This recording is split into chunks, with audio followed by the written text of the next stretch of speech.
I think what I'm hoping, I see a lot of people having questions, etc. The kind of coffee conversations will be, but this is going to work for our model, etc. But on to Michael, and then on to Cameron. But hold your questions. Let's have an open space discussion. So about 15 minutes or so. I think that'll still leave us about an hour or so for open discussions. Oh, I think I'm mic'd here. Mike is mic'd. Okay. So the good thing about being asked to respond in one of these sessions is that you only have to prepare for about 45 minutes. That's also the bad thing about being.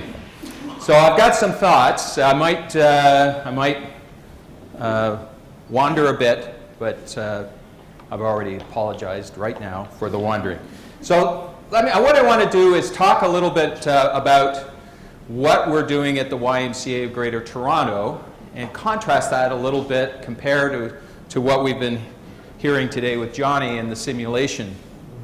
YMCA of Greater Toronto is one of the largest YMCAs in the world. It's a kind of a hidden asset in our community. We've been in Toronto for the Greater Toronto area for 160 years. We work in childcare, health and fitness, employment, newcomer settlement, youth leadership programs, work in a variety of areas. Our vision is to create the healthiest communities for children, teens, and young adults. And we're in fact a health organization because the core of our work is promoting community health. And we work with a social determinants of health model, meaning we are taking a long-term view on how to improve health, by the way, with a very broad view of what health is: physical, mental, spiritual health. But we're working on a long-term determinants of health, things like poverty, income, access to education, racialization, gender issues, all of which sort of set people up for different trajectories in terms of their long-term health and for young people, their ability to thrive. So that's the world we work in. We're in the process of creating 10 new centers of community across the GTA in the next 10 years. And each one of those for us is a natural experiment to see what happens when you locate a YMCA facility that has a health, a gym, a pool, employment services, child care. What happens to the neighborhood when you put a new YMCA center of community in that neighborhood? That's one of our many questions. And so, in fact, it is the community health question and community well-being scenario that Jonny had put up before. And so that's... You can tell me the metrics. I'm going to tell you how we're not going to focus on I'm going to get to that. I'm going to tell you what we worry about and what we don't worry about at this point. It's a good question. So in fact, but the other thing about what we're doing is we are taking a long-term view. We are committed to measuring the impact of the work we do, which puts the YMCA really at the forefront in terms of impact measurement in the country. We are committed to measuring our impact, and so we're tackling it in real time as we're speaking even now. But we have a lot of agents in play in our work. We have a lot of participants, a lot of young people. We have facilities, we have communities, we have multiple facilities within communities. It's a nested model. If you like to do sort of linear modeling, we have people nested within programs, nested within centers, nested within communities, nested within the GTA. It's pretty complex. So we're grappling with complexity all the time. And we've given up trying to master all the complexity, honestly, and have decided that the approach we're going to take is not try to deconstruct all of the elements of all of our work and understand how each element combines to produce an impact, but rather we're going to create an organizational learning system so that we can, over time, get closer and closer to understanding how to create positive change among the young people we work with and in the communities in which we work. So in many ways, the YMCA is Jonny's fantasy. You mind me put up the fantasy of time 1, time 2, times 3? Well, we're like uber fantasy, because we're like time 1 to maybe time 20, time 40, because we're in it for the long haul. And one of the big differences I find when I talk about evaluation in terms of what the Y does and what we're trying to create at the Y and what many program evaluators work on is we're in it for the long run. We look at evaluation as a process, not a project. And so we're willing, and we have the opportunity to learn over time. And we have the opportunity to get, just as Jonny's model iterates and shows you in real time all of the possible permutations, we kind of work on an iteration model, but it's successive approximation to getting closer to what is creating positive impact, and successive approximation to getting closer to understanding what kinds of impacts we're creating with our work.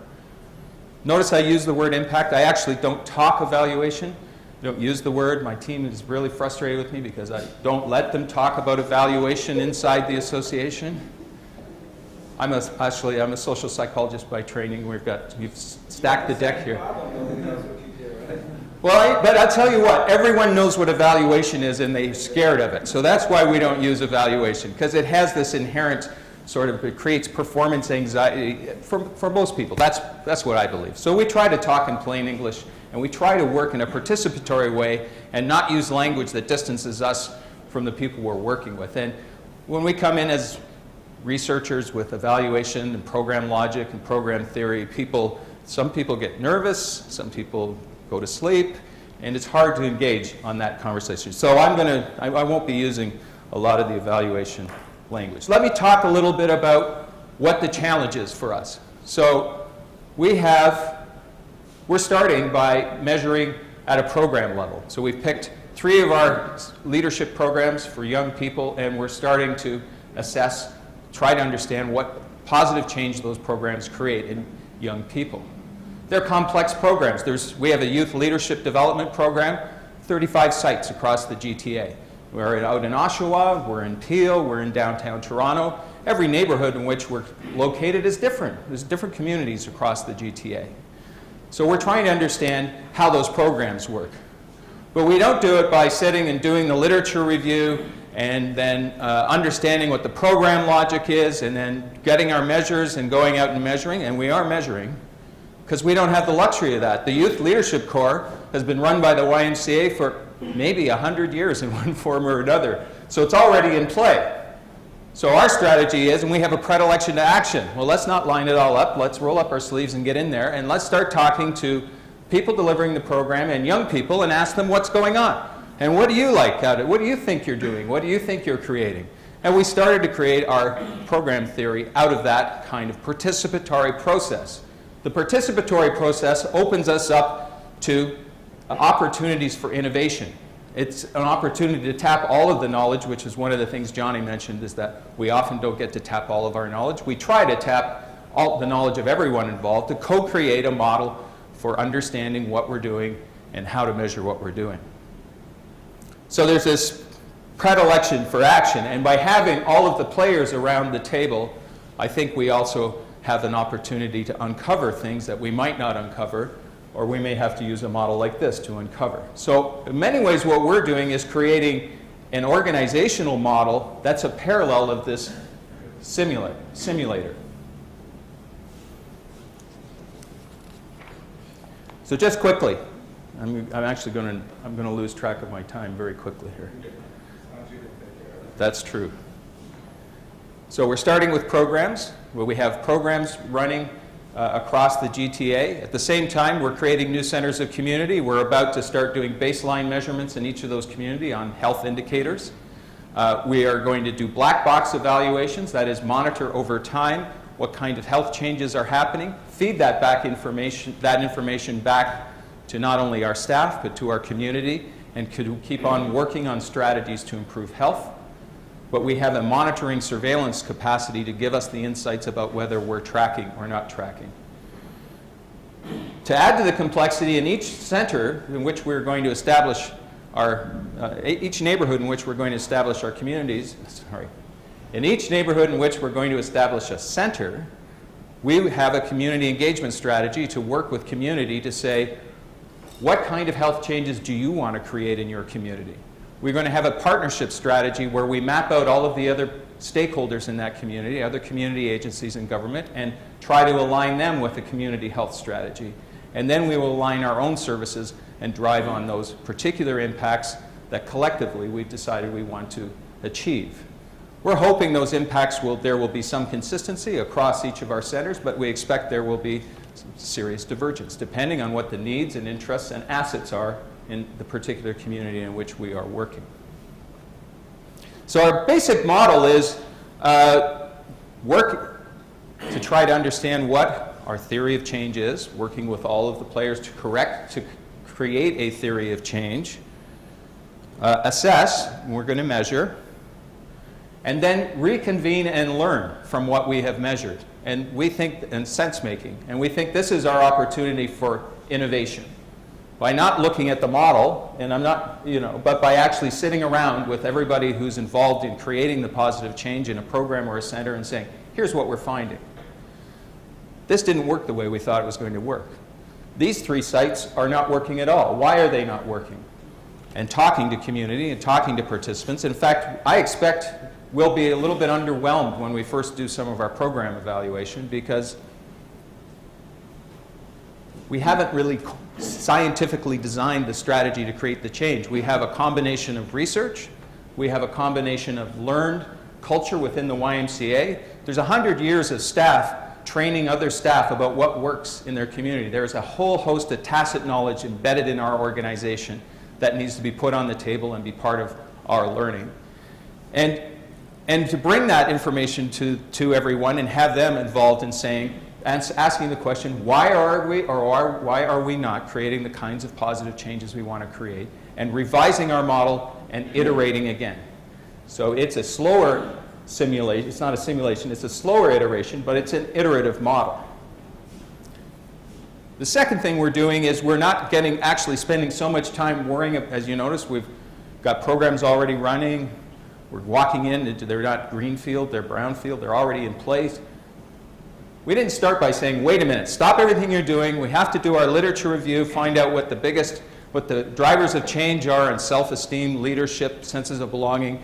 You stop, we'll get it all organized, and then we're going to rejig. No, we said, let's measure what you're doing. At the same time, we're measuring the literature, we're feeding that back into our participatory processes. And I expect this March, when we have our first set of results, that we'll go, it didn't quite work as well as we thought. We don't see the kinds of changes we want. And that's an opportunity for innovation. So there's a predilection to action and a need for all of this work to develop measurement systems.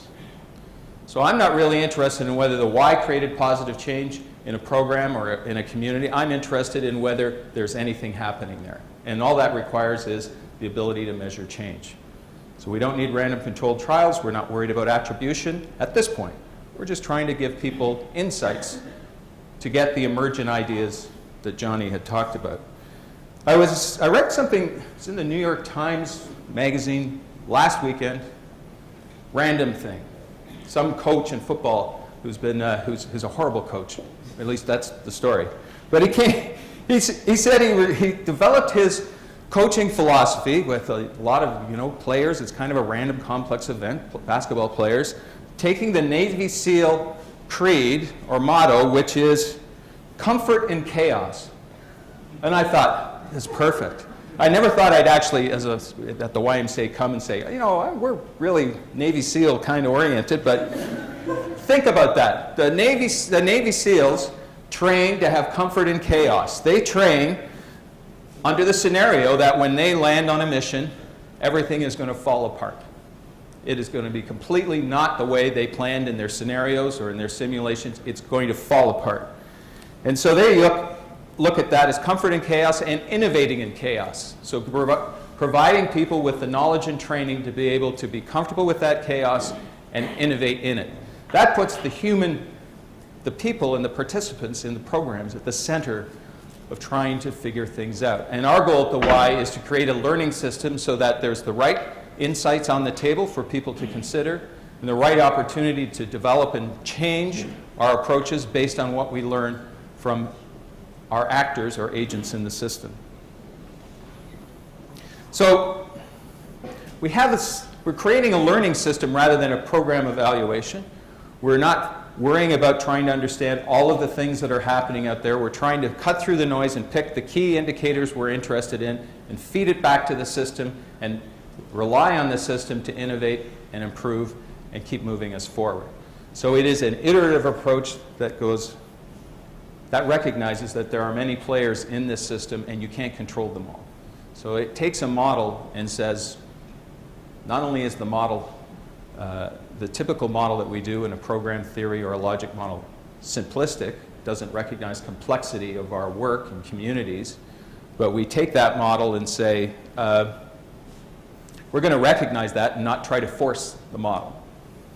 So, Jonny, I was looking at your model, and I'm thinking,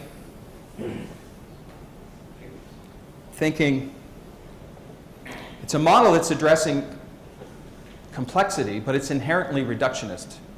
And I was trying, so one of my questions sort of leading forward is, how do you actually, the only way you can anticipate variations that you saw is by building them into the model to start with, correct? So it's a way to understand maybe you call it tolerances in the model, or how but it really requires a very well-specified set of conditions to charge off on. And I'm very interested under what conditions in a real world you think that applies. Because when I looked at it, I thought, I'm thinking about working in a community as we did, where we go in and we say to the community, here's what we know about your health. What do you know about your health? Here's what we know about the people in the partners in this community who are willing to work on these issues. Where do we go? What do we start working on, and how do we monitor? And there's so many players there. I was wondering how we would apply it. But I think it was interesting to me that many of the approaches that you're taking in a simulation model with its iterations were very similar to what we're doing in real time, with the luxury, the fantasy of having multiple years over which to iterate through and to build our knowledge about how to make the kind of positive change we want in the community. So and I started my training as a statistician and general linear models, and so I've been working for years to try and not be reductionist and to try and open up, and this is part of our approach to it. So I think that's just. So Cameron, can I suggest you ask Jonny a few questions right at the start, so he'll have to wait longer for his. So just one comment. Whether it's learning by modeling, learning by real-world experiments, my question that I'm going to be coming back to you is, so what? The phrase we are moving towards is accountability towards learning. And sometimes, as soon as we're going to learn by this and learn by that, I'm like saying, tell me, where's the proof? So there's actually been incredibly interesting learning. So bring that back to both you and Jonny to talk a little bit about proof. Not so much proof, as much an argument that there actually has been learning. So I don't want to accept the learning as is. Cameron. Okay. Thank you. Everybody can hear me? Yeah. So my name's Cameron Norman. I've been doing evaluation for a long time. Most of any gray you're seeing here has been because of evaluation. A lot of other good things as well. So I'm going to talk a little bit about this from a design perspective. That might not be the thing that you might be thinking about when you often think about evaluation, or you might think of design of the experiment or something like that. But I'm going to talk about something a little different. Part of the reason for this, just to give a bit of background, is I got very interested in design, like a lot of great things that we find in our lives, by accident. You start to piece things together and start going, it makes a little bit more sense. Doing evaluation, I did most of my initial work in e-health related stuff, which has a design component because you have to design the interfaces and all that stuff like that. But earlier on in the e-health, and still in e-health, there's so much unpredictable, unforeseen, other consequences that you may not have ever even anticipated. So something like a model like Jonny is talking about makes a lot of sense when you're trying to understand that kind of thing. But there's a lot there in what happens from that kind of stuff.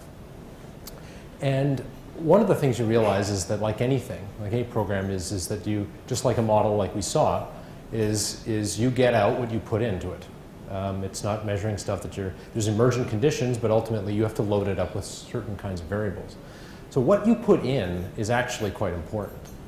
And I started to think a little bit about design. What was I putting in and what I didn't know? And realized there was an awful lot of stuff I didn't know. At the same time, also thinking a little bit about design in its biggest sense. Like I never thought of myself, often when I think about design growing up, you think about people in turtlenecks and fashionable things and all that sort of stuff like that. I was actually thinking, one time I did say something about that and actually had a turtleneck. I actually looked exactly like the caricature that I was portraying. So, but there's a reason for that, and I'll talk a little bit about that.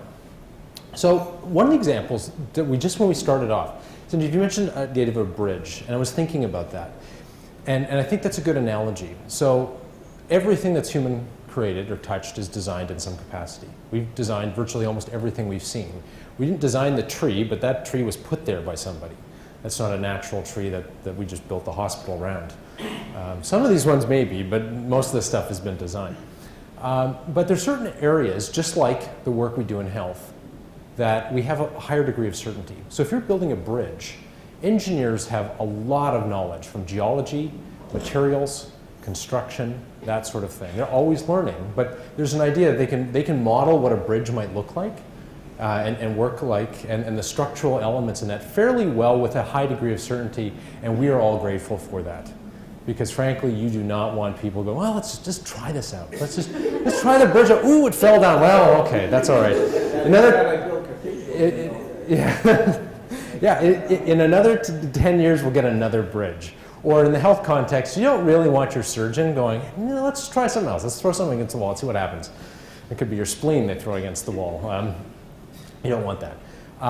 But sadly, us humans, which also makes us interesting, we're a lot more complicated and indefinitely complex. We don't always predict. We don't always act in predictable, rational, consistent ways. And so that makes us really hard. And then we just go and screw things up even more, and we actually organize. So what do? You bring these weird agents out there, and we stick them together in groups. And then you end up with these horrible things called organizations and stuff like that. I mean that jokingly, but from the position of trying to understand things, where you've got your engineers who are dealing with relatively stable things. There's tests that have been proven time and time again to show this is how the ground reacts. These are how these materials work in different kinds of weather conditions. And of course, we've got examples of where we were learning as we went, and that didn't work out very well. The Tacoma Narrows Bridge is a good example, if you've ever seen the bridge that around wind and stuff like that. But generally speaking, that's just an example of a system that has a high degree of relative predictability. So we know those variables, but oftentimes we don't necessarily know the variables that we're dealing with in human systems. Or we know some of them, but not all of them. Or we know a lot of them, but we don't know how they're going to interact when they interact with a diverse set of conditions, which is what you deal with in complex care. Hence, it's complex, not simple care. Otherwise, we probably wouldn't be talking about this so much. But interestingly enough, design comes into this thing because how you set things up at the very beginning changes everything that comes after that, unless you're exceptionally mindful and attentive to what it is you're doing. And I'm going to argue for both of those things. Just a good example, to use a very physical design example, is this room. So you're all looking at me from desks, sitting here, staring at me, because somebody decided to design this room. They've created the parameters. This could be a program, but this is a physical condition. So everything that happens in this room is happening within a rectangle. Now, imagine what would have happened if these were all seats, theater seats, and they were bolted in. I could still be talking. Jonny could still done his presentation. Would it have been a different experience? Imagine at the break and you had to go to the bathroom and you're in the middle person, and you go to the theater and there's 40 seats and you're in number 20. You gotta go, excuse me, that sort of thing. But you have tables, so that changes the interaction. You also have things on wheels. What would happen if we took all this out and it was beanbags? What if we had no furniture at all and everyone was just standing? That's interesting. All the same inputs, and yet the environmental conditions are different. And so in that case, and you can imagine what that might look like. What if there was no coffee? What if there's lots of coffee? That sort of stuff. So if you think about those sorts of things, they're subtly changing the dynamics. And you could imagine adding or subtracting all kinds of different variables to that, but imagining what might happen. And that's ultimately what agent-based modeling is very good at from a perspective of design. And I think this is one of the cases that Jonny's making, is that this idea about being able to anticipate in advance what could happen. This comes back to the whole well-used and still wonderful quote from George Box that said, all models are false, some models are useful. Because every time you create a model, you're creating an imagination. It doesn't exist. You're creating a data-driven fantasy about a world that does not exist and will not exist. But it gives you some idea of what could happen. Because obviously we can only act in the present, we can't act in the future. But when you're designing an evaluation, when you start to anticipate a bunch of different consequences, that changes the way things go. So imagine had they designed this room, I don't think they did, but let's hypothetically say they did, for beanbag chairs. Would they have designed it this shape? Would it have been this way? If this was designed to be a teaching lab and a surgery unit and a palliative care unit simultaneously, they could have created this as a dynamic thing with cables and stuff like that, but they didn't. That could have been budget, that could have been all kinds of reasons. But if you can envision that as a possibility, something changes. And one of the things, what got me interested in, another thing that got me interested in design was that design in some ways is our complement, the yang to our yin to our yang in some cases, in research. Because one of the first things that happens, you've got a problem, what's one of the first things you do? Go to the literature, right? Like, has anybody ever done anything like this? And you go to the literature, and in program evaluation, you're probably looking at what kind of evaluations have been done, what kind of descriptions of the program are out there, and generally speaking, they're probably highly incomplete. Some of them are written very well, some of them are not, and probably it's not going to have the same kind of context. Like, oh, that's great, they did this at this hospital. Different hospital, it was a suburban hospital in the United States that had a different system, but we'll do our best. That sort of thing. So, and oftentimes one of the things that we get hung up on in health systems is the fact is we don't have any evidence. What do we do?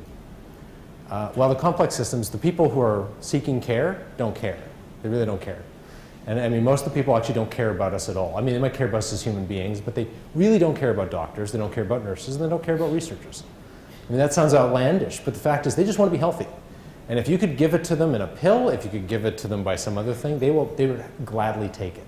So they don't care about us. And we don't have to feel bad about that. But the truth is that they're looking for a very specific outcome.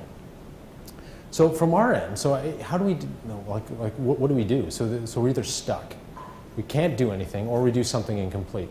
Designers, on the other hand, one of the things I admire about them is they're fearless. They have some basic, simple principles. They know how to manufacture something. Depends on the designer. And they know something about materials and craft. They'll say, sure. You can go to somebody who's an industrial designer and say, make me a bed. And I'm like, I've never made a bed before, but I can do that. How do I make a bed? Well, one of the first things they do is they go, well, where do beds exist? It sounds silly, but they'll go, well, let's study beds in the wild. Let's actually go to where the beds are and actually watch how people use beds. And talk to people, watch people sleeping, look at all the different types of beds and talk to everybody we know. Do you know beds? Do you know beds? Do you know beds? What beds exist out there? So they will pull in some evidence. But they'll do that to create something. And they will do something with the idea of creating a bed that says, Sanjeev, here's the bed. And you might go, that is way too lumpy. I like mine a little softer. Okay, no problem. And they do that with the intention, the expectations that the first bed they're going to generate for you, I'm using a goofy example that's really simple, but the first bed that they generate is probably not going to be the one you want. But maybe there's something in it. They might go, aha, so we're 60% right on this one. Okay, let's go back. Aha, bed number 2. Not bad, lot softer, great, but it's way too expensive. I can't afford that. Okay, well, we'll do something else. And they'll get it to the point where you can get it just about right. Now, obviously in health, our margin for error is a little different. We don't want to, some things we can get just about right. Maybe some self-management care. So I mean, what is 100% great self-management? We don't really know. But there's certain areas in surgery and stuff like that where we're pretty close to 100%. And I think if you're on the table, you kind of want us to be there. But those are the things to think about. And designers are really good with that. So what I'm interested in is how do you blend those things together? Because there is that adventuresome sort of thing and creating something, iterating. And that's the other thing that I saw in Jonny's presentation, and that this kind of modeling does, it allows you to show that if you look, and I think that the one example that the second one where you highlighted that was a great example. And I think we've all can relate to some sort of thing. Like, how often have you gone to learn something? You're like, not getting it, not getting it, not getting it. Aha, I got it. I got it. I'm now going to do something else.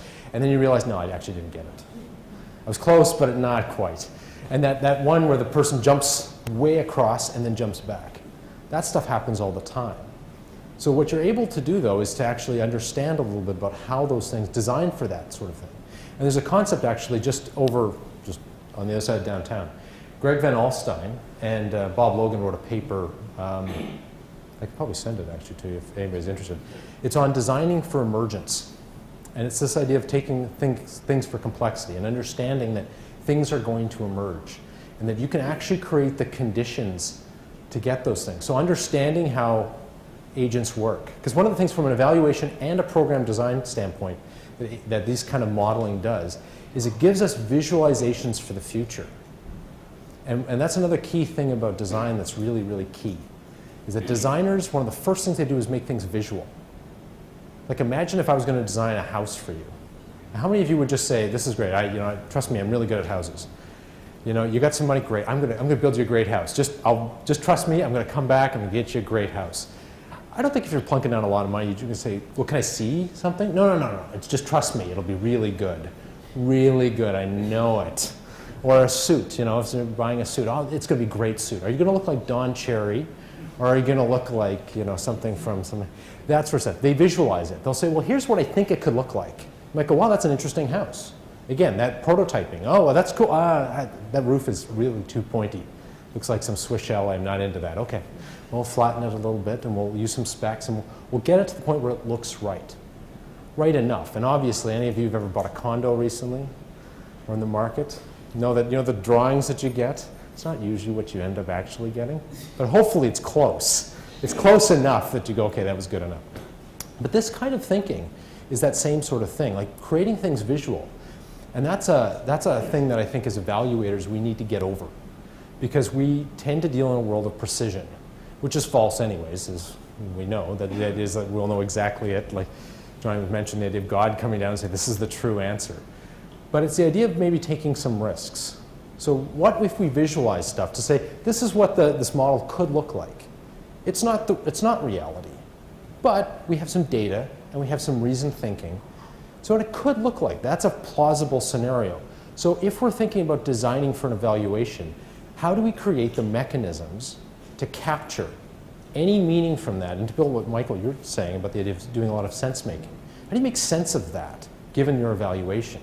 How do you make sense of that given your program design?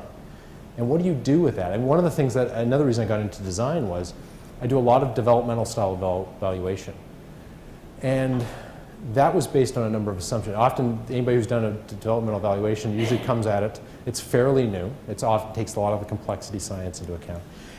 But it's usually done based on this idea that the traditional, pre-post method, just to use one model, doesn't really work for a very complex program well, because while the design might be fine, if you're in such a highly dynamic environment, what do you do with the data when you're done? How do you make sense of that in an intelligent way to redesign the program when the program is in such flux? So what it does is it incorporates a level of dynamism into the models and the evaluation methods. So doing that, and I thought that was good, but obviously, like everything we do, it's got tons of assumptions built in. And one of the biggest assumptions that I found was that there's the assumption that no matter how elegant your design, your evaluation is, that the people who are making the decisions know how to you take that data, use it, and design and redesign their programs. And I realized that's actually quite a false thing. Some do, some don't. But so design actually offers a lot. To be able to think like that is the idea of visualizing what we're seeing, incorporating that kind of sense making, and being able to say, what does this look like? Literally, what does this look like? Not in reality, but what if we actually sketch this out? What if we can use very sophisticated computer models, or we can actually use sticky notes, and we can use all kinds of like crayons, and it sounds funny, but actually just simply drawing things out on a program.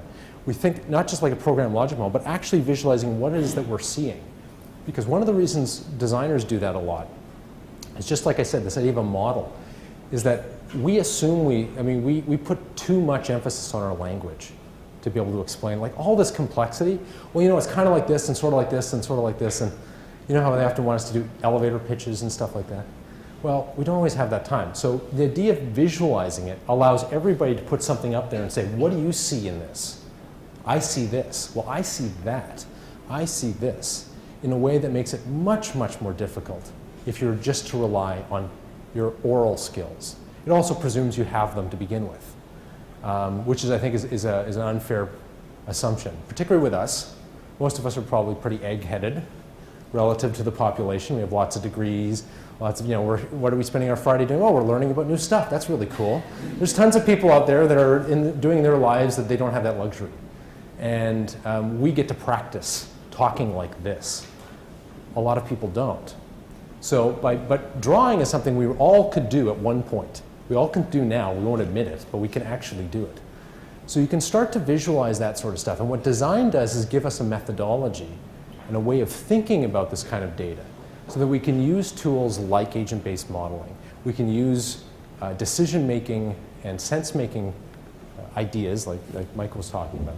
And we can bring those things together in a meaningful way to actually shape and reshape our programs as well as our methods for data collection and capture and sense-making at the same time. So I think with that, maybe I think we're at 15 minutes. I really want to hear from the audience. Maybe a round of comments, and then Jonny, Michael, and Cameron want to you for responding at that point. I think there's a lot of experience, a lot of wisdom in the room here. You've heard, so this is talk about from Jonny from the simulation point of view, talk about how this captures unintended outcomes. I'd like to focus on sense making and learning systems. Certainly focus on design, but also I like to focus on big goals and take risks. But I think all three had in common was a sort of dynamic structure of learning. You're not sort of going in with the sense that you're really learning from the ground up. You're learning from the idea that our intuition about the world could be wrong. And I think you're sort of bringing a lot of design sensibilities. I think I sort of want to turn to the audience for a second, really sort of both get your questions to the speakers, but also your comments, your own experience, your own learning paradigms, if you will, on what has actually worked in a serious sense. Because the fact is, there is a lot of learning. That's not the point. As much as some sort of how have you actually used these kind of systems for navigation? So let's sort of have a round of questions, comments, 3 or 4, and then on to Jonny, Michael, and Cameron to respond. Who wants to get us started?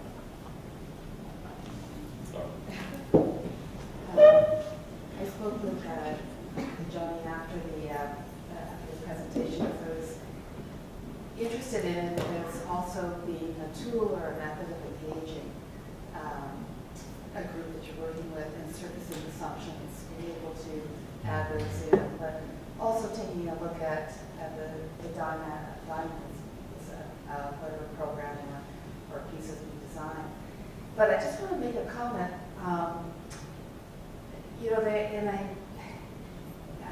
I've just been noticing this kind of atheoretical commentary sometimes about evaluation. You don't have time to, do the lit review, or you go to lit review and you're not going to really find anything, or you're, and a concern about the loss of knowledge that, because dipping in and out of the knowledge that even exists in an organization,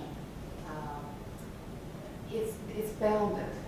And I think that opportunities like this, where we can share with each other about new ideas and approaches, is really important. So we all come from different theoretical backgrounds and perspectives. And I know I draw on my sociologist, social analysis, or sociology. I draw on that all the time. And I'm so surprised when we're entering into program design and people aren't thinking theoretically or thinking about what's already been kind of tested and known about human behavior, how within this context it might be quite different, and certainly how the complexity that we live in is very, very different. But we're not starting totally from scratch. So I was very interested, even though it is reductionist,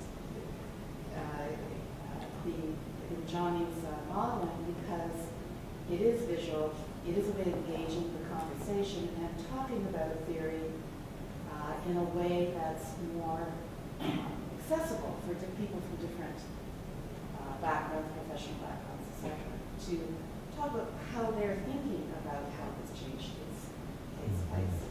It's far too much time. Other questions? We'll take 2 more questions and then we'll have responses. Other hands up, any other questions? Sorry. Tell us also your name and your organization. My name is Morell, and I'm from the Inner City Family Health Team. We're a health team, family health team that serves homeless men, predominantly with mental health. So I had 2 things I wanted to comment on. One was around planning and duration of planning, so relative to these comments, the comments about civil engineering. And my own experience in program planning and evaluation is that the more time you spend planning, the more rigidity you create, which is good when you're building bridges, but not good when you're building systems that involve human beings. So I always say to my staff, when we're planning, let's spend 20% of the time planning maximum and 80% of the time doing, so that none of us are so committed to the plan that we're not willing to change it when it doesn't work, because we think their team won't work. So kind of that thing in human terms, right? Plan briefly, expect problems, fix the problems as we go through, right? Can't do that in surgery maybe, but you can do that in other elements of healthcare. The second thing is around the model and the relationship between efficacy and behavior of therapists and practitioners, which I thought the model was, Jonny thought that the model was really negative about it. I thought it was wildly optimistic. From my perspective, changes in mental health care often have maybe a 3% or a 5% if you're lucky improvement in efficacy. And I think it was optimistic about a bunch of things. One, it assumed that people could see the efficacy, whereas in mental health often we can't see the efficacy of work. We do see it, it takes us 30 years to see it. It assumes that practitioners particularly care about the efficacy, which some do, some don't. I mean, I'm a sociologist by background also, and I would assume going in that if we had 50 practitioners, that some of them would be really concerned about efficacy and outcomes, and some would really be concerned about managing their workload, and some would really be concerned about how soon they get to retire, and some would be, there'd be a whole bunch of different things that people would be caring about, and so we couldn't assume the relationship that if they saw the efficacy, that would change their behavior, right? Because we all know people in our work who it may be more efficacious, but it costs me more work, therefore I'm not going to do it, right? There are all kinds of things going on there. And it made me think of, also I think in terms of professionalization, I've worked in very professional environments and less professional environments in healthcare, and I find in less professional environments, people are more responsive to organizational commitment than in professional environments. So the more professionalized the environment, the more concerned people are about professional commitment to something rather than organizational. And sometimes actually organizational commitment can become a negative impact on both taking on practices, because people are more concerned, oh, wait a minute, you're interfering with my professional boundaries now as an organization, so I better resist this even though I can see it might actually be useful. So the final thing I just want to say as a sociologist, I kept thinking of Thomas Kuhn through all of this and wondering, what is it we die off, and as we die off, those better practices take over. Can we take other comments? Jonny, why don't you go ahead and respond? Yeah. I mean, I thought, you may as well stand up. I thought a whole lot of things to say, but I'm going to say one of them. Imagine a thought experiment. And in this experiment, we are interested in how well a school is operating. Okay? And we have an innovative program, and this is a program to teach teachers how to do better classroom management. Okay, so that's the program. And we're going to get the teachers, and we're going to teach them how to do classroom management, and we're going to say, okay, we've got this complicated model that goes from the quality of the training to what the teachers do in the schoolroom, to what happens to the kids, to what happens to the school, etc. We could do that if we wanted to. Personally, I would advise against it. And the reason I advise against it is exactly for some of the reasons we're talking here. One of the things I do when I teach logic models, because I have lots of outrageously examples, of complicated examples of logic models. And then I show the classic, I guess it's the Kellogg model, and I have a list of, how's it go? Inputs, throughputs, outputs, outcomes, something like that, right? There's a list of things here and a list and a list. I like that. And I like that because it's modest. When you look at the logic model, boxes and arrows, every single box, every single arrow is a hypothesis. It says this is important enough to put in the model, and here's the relationship between this thing and that thing. And if you make a model like that and you step back, do you really believe that? I mean, what's the likelihood that all of those hypotheses are correct? First of all, you probably don't know enough, and second, because of all these complicated interactions, who knows what's going to happen? And so those input-output models, what does it say? It's sort of what you were doing. It says, if a bunch of stuff happens here, a bunch of stuff is going to happen there. I don't know exactly what the bunch of stuff is. I don't know the relationships within boxes. I don't know relationships across specifically. Just do a bunch of stuff here, a bunch of stuff there is going to happen. It may or may not be satisfying to you, but it's honest. Okay. And I like those kinds of models for that reason. So now let's go back to my thought experiment. You could do something else. You could say, well, if you're teaching these teachers how to do classroom management, what's really going to happen in the classroom is going to be too complicated to actually figure out, because the teacher brings his or her own sort of personal stuff to this.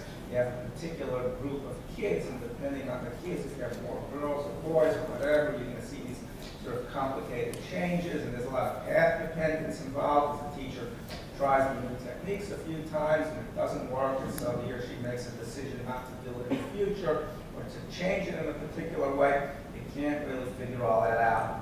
But what you can say is, let's not, if you want to think about this as agents, we're not going to have a teacher as an agent, as a kind of kid, and the kids as an agent. We're going to have classrooms as an agent. And all we're going to say is, we've got this intervention, and either for whatever reasons inside that black box, either the average behavior of the kids is going to get better or it's going to get worse. Exact details, I don't know. But now we have agents. We have agents that are classrooms. And either the classrooms get better or they don't. And if multiple classrooms get better, then as agents, the classroom, whatever that means to reify it, sees what the other classrooms are doing. And if the other classrooms are getting better, all of a sudden you get this emergent property and the whole school gets better. So it's not so much a question of modeling, it's a question of what's the level of detail, the level of aggregation given the state of the knowledge. And the state of the knowledge, it's reasonable to say, if on average the classroom management gets better for every classroom, you can get interactions amongst the classrooms, the entire school's going to get better, people are going to perceive that the school gets better, so they're going to behave better, blah, blah, blah. And that's all reasonable. And so what you're really doing is being honest about what you know and what you don't know. The problem with models is that they imply great levels of detail. And what I'm trying to convey is that that's not necessarily true. I can make a theory about the average behavior of classrooms and how that's going to affect the whole school. But I can't make a theory about what a particular teacher is going to do in a particular classroom, and that's how going to affect the particular internal dynamics of the classroom. So when you think about agents and any kind of model, what you really need to think of is, at what level of aggregation do I know something? Now, you might know enough about classroom dynamics to say, if I look at how good the teacher is at this program, and I look at the average intellectual ability of the kids, and I look at the makeup between boys and girls, and I look at the average ages of the kids, I can, in fact, understand what's going on at that level of detail. I don't know enough about something. Maybe you can. For all I know, there's 1,000 pages of defensible research on that subject, and you can do that, in which case I'd say, great, it's like a bridge. Go ahead and do it. But if not, the best you can say is, let's be honest about this, and whether you're doing it as an agent-based model or any kind of traditional evaluation, depending on how much you know, we're either going to be detailed, we're going to say, once the stuff happens happen there, which is kind of what you guys are doing. Right? You do a whole lot of stuff that makes sense. And what I'm really pleased, I'm going to see these kinds of changes here in the community. And you're not saying, well, this interacts with this, and this program has a potentiating effect on that, and blah, blah, blah, and therefore we're going to affect this aspect of how the community behaves. We're not going to affect that aspect. So you don't know enough. What you're saying is we can do a lot of good stuff here, and we know that some stuff is going to happen there. You know, and I think that whether you're doing agents or modeling or any kind of evaluation, it doesn't matter. The secret is being honest about what you know. Because if you get too detailed, take a step back and say, do I really believe this stuff? And if the answer is yes, you're okay. If the answer is no, you're not so okay. You know? Take a step back and say, we can do this at a higher level of aggregation. So that's sort of how I look at the world. Mike? Sure. I wanted to pick up on the comment about atheoretical, the atheoretical part. I don't know. At the YMCA, we're not ignoring the literature or theory. We're in a different spot. If I was designing a program from scratch, I'd probably start with the theory and the literature, and that would help me sketch out a plan. At the YMCA, we've got programs that are already in existence, that have actually been in existence for generations of staff.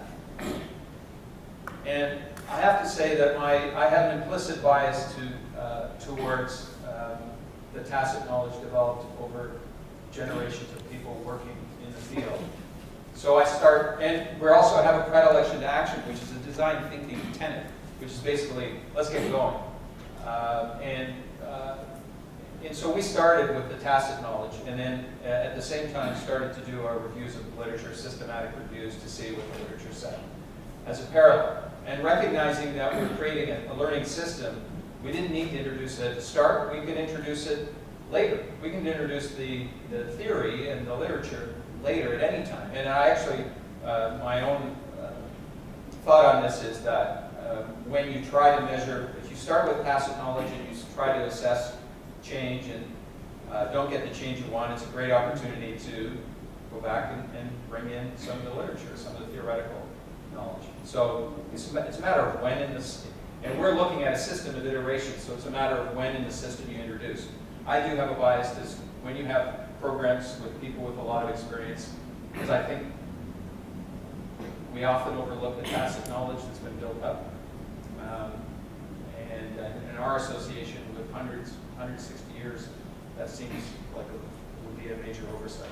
So it's not an either, it's not the and or, it's it's not the or, it's, I think they're both valuable. I will say, having just done a systematic review of literature on what young people need to thrive and what are the promising interventions to help on those key dimensions that help young people thrive, we also need to recognize that the literature isn't as robust as it looks.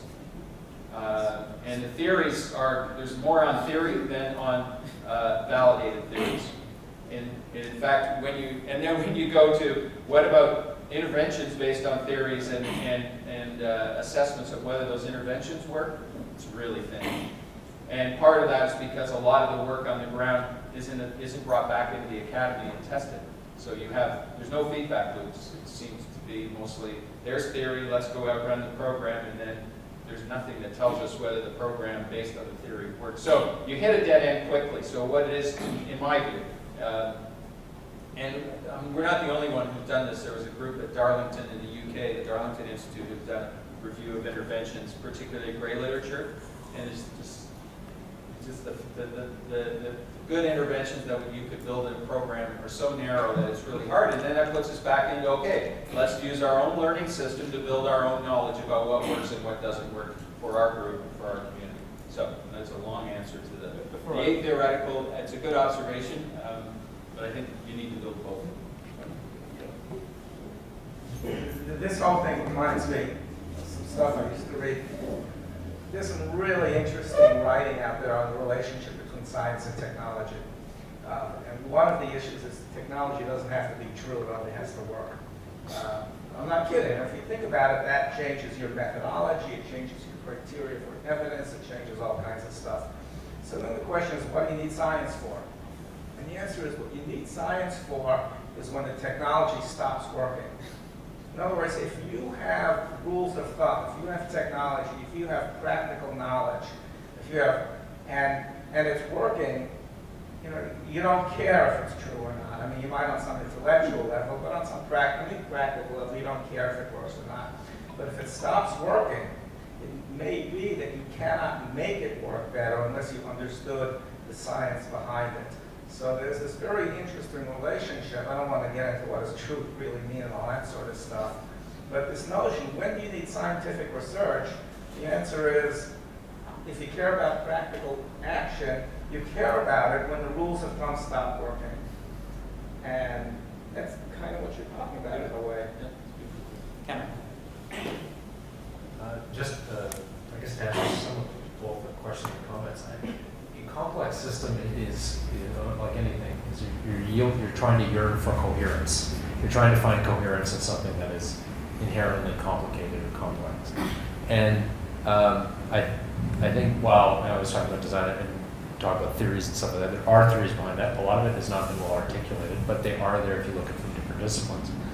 But I think the idea of having the science and having the theory is as good as anything else you've got. It's another piece of information that you can help validate and understand what's the likely type of scenario. When you have data looking at a model, you can start to tell a little bit about what are some possible futures. When you overlay theory, and good theory, obviously stuff that's not super thin, and evidence, you're creating other ways to sort of help create coherence in your data so that you can start to watch for trends. Because the thing is that if you really dive deep into some of this stuff, there's so much data going all kinds of different directions, particularly if you're operating in a highly novel environment. We just don't have the ability to pay attention to that. So what theory does is add another layer of coherence to things. So it shouldn't be atheoretical, but it's also not using any of those things as a crutch, because Russell Ackoff, as a management systems thinker, has this great phrase about doing the wrong thing righter, because it's easier to just keep doing what we've been doing it with higher degrees of precision and still be wrong, because the theory's sound. It doesn't work, but it's sound. It internally makes sense. With the data is great for over there. And well, we haven't tested it here, but it's so good over there. If we just transport it, it's beautiful and elegant, and it's easy to use as a crutch. Just as well as it's easy to say, wow, this is a fun idea. Let's go with it. It sounds really fun. Let's go. So the more you can overlay things to create coherence in a complex system, the more likely you're going to produce something that's useful. Not necessarily predictive, but useful for trying to sense make this stuff. Because the big challenge comes down to how do you deal with this. The more you open yourself up to complexity, the Faustian bargain you have is, on one hand, you're probably dealing closer with reality. The downside is you're going to get data by the boatload. And how do you make sense of that is really what's key to be able to make an intelligent decision versus something that's not. And I actually think that's one of the reasons why that idea of doing, not relying too heavily on your planning up front is a good one. Because if you overthink things, it's easy. I mean, we just start ruminating about all kinds of stuff like that. You have to find what the right balance is between planning in advance and planning on the fly as you go, and finding out whatever that balance is. And it really, and this is where that institutional knowledge comes in heavily, because there is no formula to say you spend 20% of your time. Probably you shouldn't be spending 80% of your time, but maybe it's 5% of your time. Maybe you could be quicker. Maybe you need to be a little bit more thoughtful. But I think over time, and you iterate, by being willing to actually be flexible and saying, well, let's try 20%, see how it goes. And, oh, that's good, we're humming along here. That may be great. But the other thing is to think developmentally, is the idea that, and this of course makes things even more complicated, is that 20% might work really well year one, really well year two. Maybe something in the system changed, that we need a little more time in year three. And then that's again where design thinking kind of comes in, as I said, be always open to saying, let's ask ourselves what our questions are, what's our theories, what's the evidence, how are we doing with this? Do we need to make some changes and adjustments, rather than simply creating a path dependence that may not be necessarily healthy, because we've just gone with, because eventually we'll end up doing the wrong things right, or that were right to begin with, but no longer so. So this one, I think I loved sort of Robin's point that there is something there's a lot of things like over planning something. But what we are finding increasingly in a lot of the work we are doing in the evaluation system, and where I'm not seeing any evidence of in most of our work, is whether it's truly thinking developmentally in your case, having dialogues that force you to think in a deeper way in your case, and certainly in your case, of actually delving deeper and then building those feedback loops, etc., etc. We're getting caught up in lots of evaluations where even if we don't pretend that it's not heavily planned, etc., those learning structures that is pivotal to your argument about we're actually not seeing much evidence once the money is released and once everything is happening. So that actually kind of delving a little bit deeper into the nature of what does feedback look like, etc., etc. We're not seeing. We'll come back to Jonny. Other burning questions, etc. Jonny, okay, go ahead. If you have a quick comment, I want to turn to. It's a quick comment. I mean, there's a thing that I think has been floating through here that we haven't articulated, which is what does it cost to do an iteration? Your example of the bed and the house. That's beautiful. Don't like the bed? No problem. I'll build you a new one. Don't like the house? You can't say no problem. I'll build you a new one because nothing beats the real world. So if it's a house, if it's a bed or a chair, I can make you dozens, or at least I can do a true rapid prototype where I can give you a pretty good idea of what it's going to be like, and I can do this over again and over again and over again. Right? But if we're talking about a bridge or a house or a community intervention, right? You're not going to do it over. You can do incremental changes, but once that thing's in place, you can't say, okay, we're just going to iterate a gazillion times and change the fundamental dynamics or the fundamental shape of this thing. And the more difficult it is to iterate, the more important it is to do upfront planning, modeling, simulation, what have you. So, I mean, I'd be in favor of doing no upfront modeling and simulation. If we're really cheap to build rapid prototypes, nothing beats it. I mean, the problem is sometimes it ain't really cheap. And then this issue of theory and rapid prototyping and sort of turning things over becomes really that much more important. I actually see a graph and a log normal distribution on this, but we'll leave that alone. Thanks, Jonny. It's true. You can actually plot it that way. I guess both John's and Michael's presentations highlighted the long-standing debate in my mind: what is research and what is evaluation? And they're on a continuum. And the example that John gave about classroom management, to me, was more of we're trying to look at the impact of fixed intervention. And if I want to frame it as an evaluation question, I think about what types of classroom management work for what populations, under what conditions. We struggle in education to evaluate the impact of any type of program. I don't want to say intervention because the way a program gets translated depends on whether you're in Dryden, Kenora, the Sioux, or Toronto. So that's why my stance would identify more with what Michael talked about, because those are the issues that we struggle with. And the reason I attend those events is that to find more, frameworks and understandings of how do you evaluate educational outcomes when you can't really standardize how any program gets translated in practice. So I don't know enough about design. I'd like to know more about design from Cameron. If you have any examples from education, that'd be great.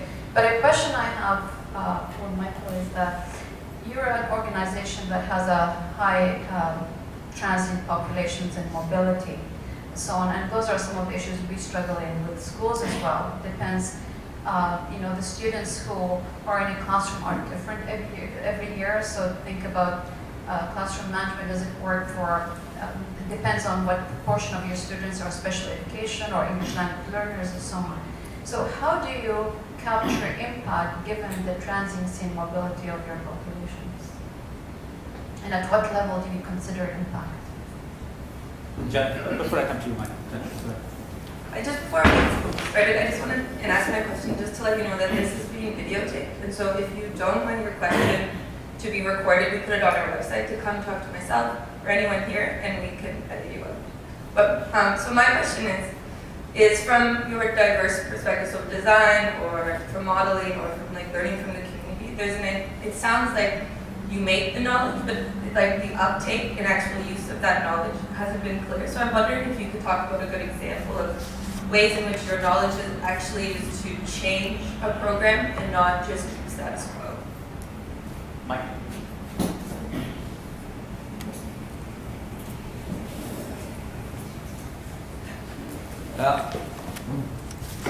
How to measure impact with transient populations? That's a very good question.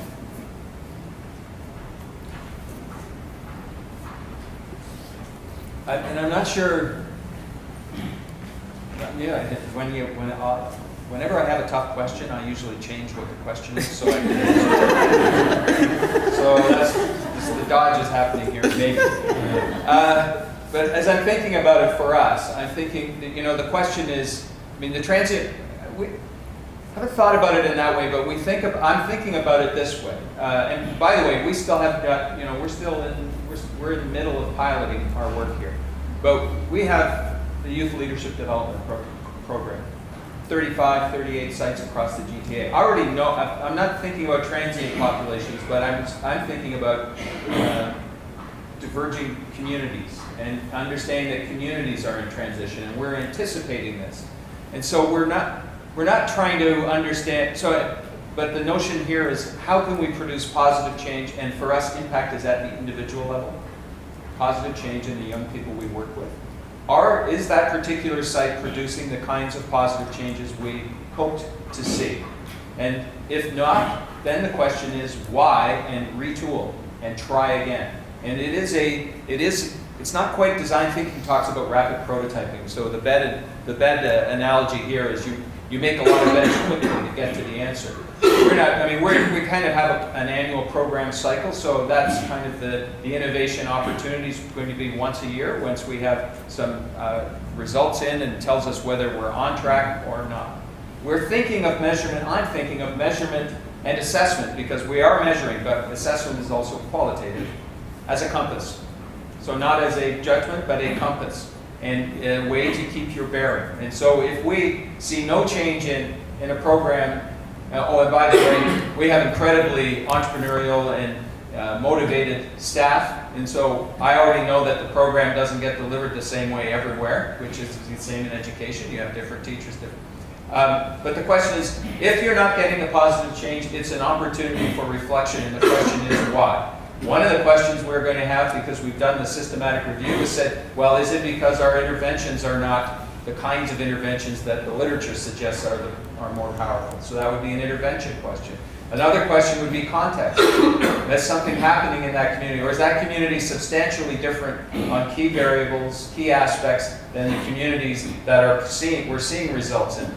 And so there's a question about, is it a population issue, or is it the particular population? But we don't have the answer. What we're trying to create is the compass to allow the team, and not us really, because we're trying to embed this at the program level with our staff, to allow the team to engage in the thinking, and then try something and see if it works. And so it's that. So there is a bit of patience here in terms of trying to figure it out. I'm not sure if that addressed the question. Jonny. When you talk about how do you measure change in transient populations, to me there are two separate questions there. One question is, do I have some intervention? Transient population means you only have access to that person for X amount of time. I don't know what X is, doesn't matter. Or it's probably a range, okay? So the first question is, do I have some intervention that it makes sense that if I can only interact with somebody for X amount of time, does it make sense that this intervention could have an effect? So that's really a theoretical question. Maybe it's practical.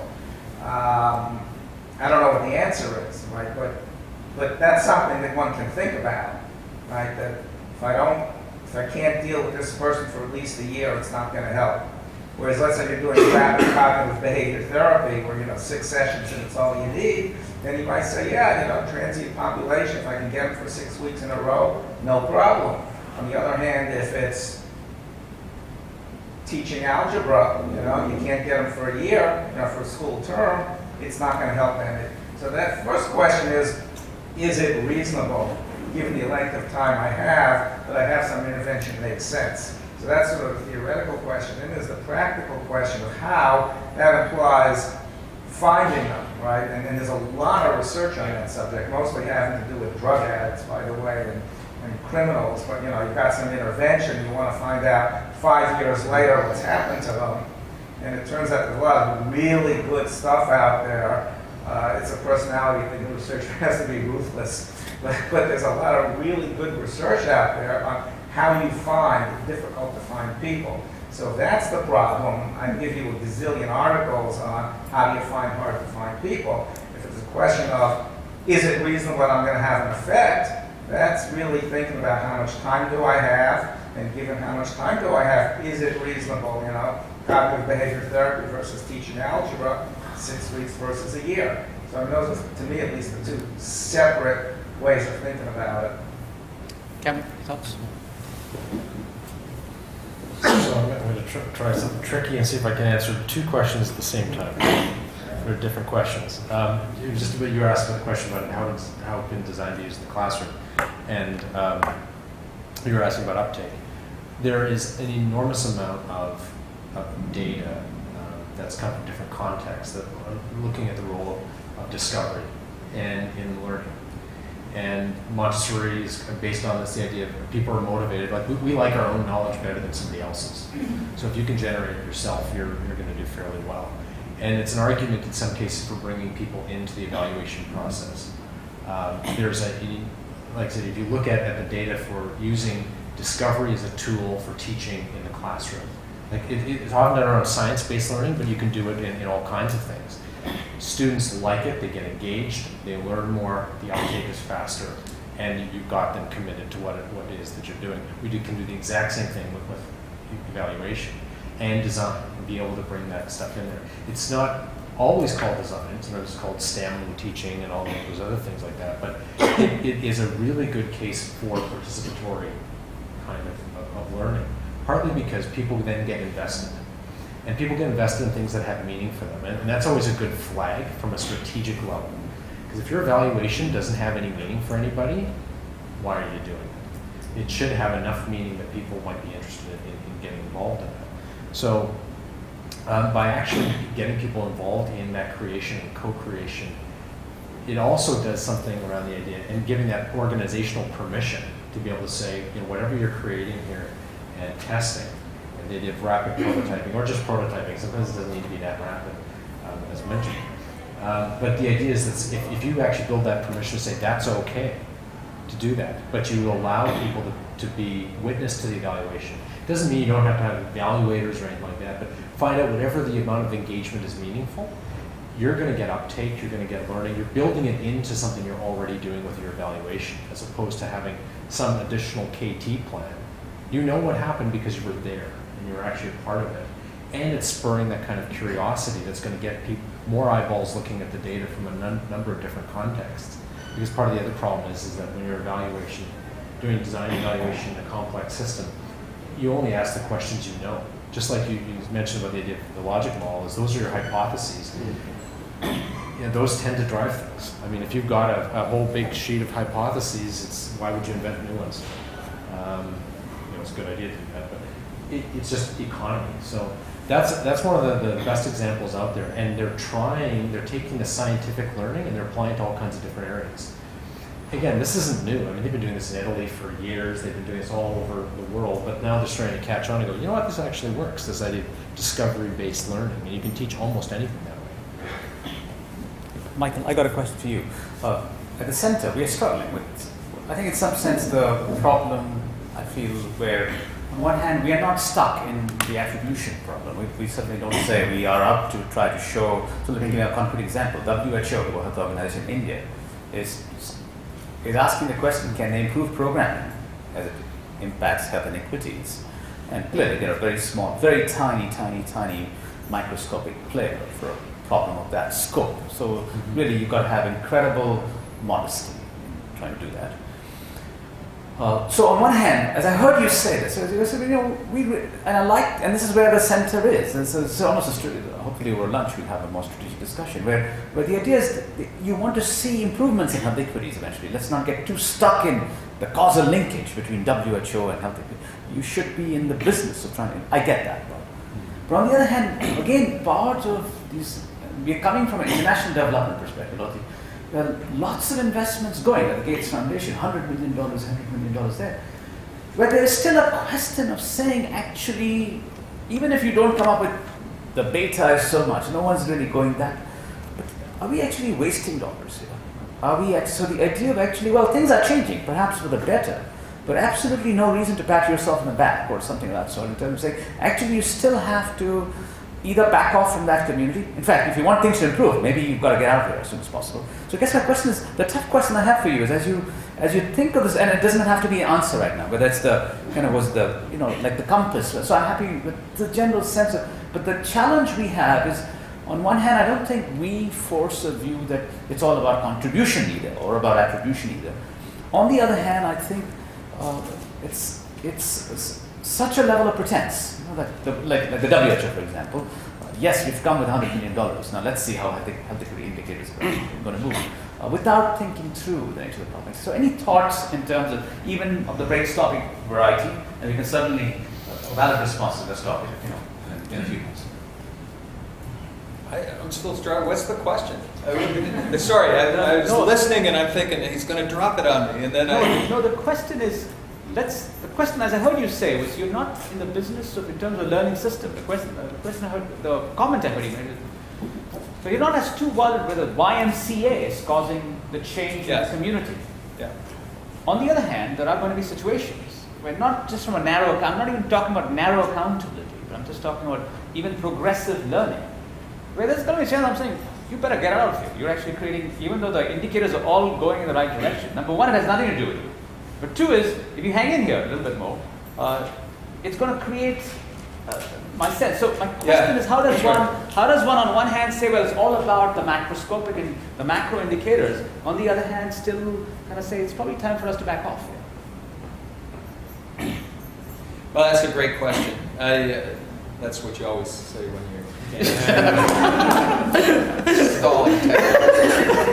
Well, the next one is to say, well, what does everybody else think about that? I'm sure Jonny has a good That's a really good question. I'm not sure. There's a difference with the YMCA and WHO in that we're in it for the long term, and we're in it to work with. We hope we're part of the community. In fact, we very much try to be. We have our members are from the community. We have volunteers from the community. Many of our staff live and work in the communities in which we're in. So we rarely exit a community. We've been here for, as I said, 160 years. So we're committed. And our approach is to be building and working on at a community level, working with community itself. And I would hope that if we were paddling the wrong direction, community would tell us. And it's about being faithful to your stakeholders in your community. And we hope that we're grounded because we don't have clients. We're not, although we do have government programs where we're funded by program to deliver services, our primary notion here is that we have members who belong to us, and we're an association of members. So there's a philosophical framework that's different. But the question, but I think at the heart of your question is, you probably caught me out, is in fact you do have to come to some assessment of whether you're making a difference. Yes. Or are you doing harm by not because your intentions are bad, but and WHO is a great example where sometimes the space of problem solving can be so it's not a comment on YMCA at all. But no, it's the notion of, and there's the notion of dependency, and the notion that your agency is distorting the natural system. That's right. And I don't have an easy answer on it, other than to be. I'm hoping that our work, which is rooted in a participatory strategy and a co-production of health improvement strategies Yeah. keeps us real in that way. But Jonny, it's a good Laura, question. and Laura, Cameron. So 4 hands all in a row. I mean, I think Michael sort of hit on this, but, you know, if you think about sort of development day and so on, I mean, let me back up. It's possible to do good and bad at the same time. It's really what it comes down to. There are a lot of trenchant criticisms of development aid in terms of negative consequences. It distorts the local economy, it soaks up resources, it changes national priorities. If all the money is going to AIDS and malaria, it means that there are no doctors and nurses to take care of other kinds of problems. It fosters dependency and goes on and on and on. Now the point is that these are not just made-up critiques. Right? These are empirically based findings on the negative consequences of development aid. On the other hand, you know, a lot of development aid does a lot of good. You know, it does have an effect on AIDS. It does have an effect on girls going to school. It does build civil society, and on and on and on. So it's not good, bad, or indifferent. It's that you've got empirical data on the positive and negative consequences of what interventions are doing. And at that point, it's not science. It's politics, it's philosophy, it's values. So, I mean, the answer to your question is, are you doing good or bad? The answer is yes. The question is, really, the answer is yes. The question is, what judgment am I going to make as to whether I should keep doing what I'm doing or not? It's not, well, I'm not really doing bad, I'm really only doing good. You're doing both. And that's not a scientific question. What is the question, though, is when is it time to bail? And we don't have to answer right now, but there are organizations that have to answer that question. And the question is not the simple one, are we doing good or bad? I am saying there comes a point where you say, there is a dichotomy to mine. Reductionism is the word of the day. There is a dichotomy, and there are times when I think organizations have to, not from a mode of accountability, answer that question. So I get the argument, there are both good and bad, but the point being, if we are not, and I'm very comfortable with not playing the attribution-contribution game, but I'm talking too much. Laura, Cameron, and a couple of hands. I think the difference between the WHO and the YMCA kind of example is not only just the scale, but I mean, the model that you're talking about, Michael, is of course a community development model, which has been, you know, forever, I guess. But the philosophy is one of long-term and building sustainability. So through developing leadership, working with partners, connecting on an ongoing basis, that you're going to build in some sustainability for health and improvements, which may be a long term, but you can start to measure some pieces of that. Some of the development money, of course, has gone in very short term or very large amounts and had a variety of impacts. But when I think about how do you evaluate really long-term, complex effects, where there are many, many, many players, and what your attribution or contribution is, it's like who's judging what is an impact or not an impact. And so who's going to say? And that's where I think we start to get into some of the more creative ways of looking at impact, because it may be leaders in the community that are saying, we need this, and because it does become very political very quickly around the money piece. Or communities that are together, you know, binding together and say, we want to continue this, but there's some indication of sustainability and commitment, I guess, which then changes the question about, you know, what is the impact? Should there be more money? Should we take it out? Even the notion of, we're just going to bail, is a different notion when you're building sustainability. Fair enough. There are quite a few hands. All right. Cameron. So I'm actually going to suggest that maybe a way to address the question that you were asked about that, and I think it comes down to understanding the system that you're in. You could probably say that for every answer, but a good analogy might be party.